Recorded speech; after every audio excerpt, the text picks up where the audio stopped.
Hi guys, tonight we're going to make an ampalaya salad. So, ang nilagay ko dito, suka, ground pepper, asin, at asukal. So, parang atsara yung, maglalasang atsara yung suka ninyo. Lagay nyo dyan.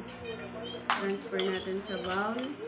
Of course, tunaw na dapat yung asukal at asin. Tunaw na siya. And then, saka natin ilagay yung onion.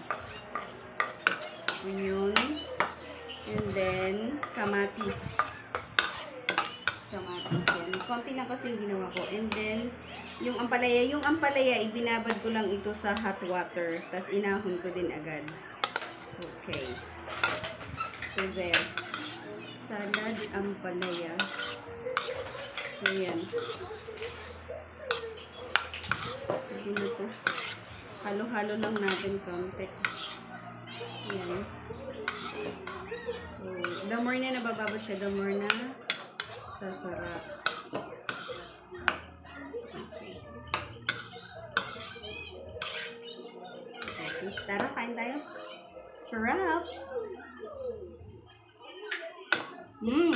Crunchy, sarap. Try nyo yung gawin. Masarap.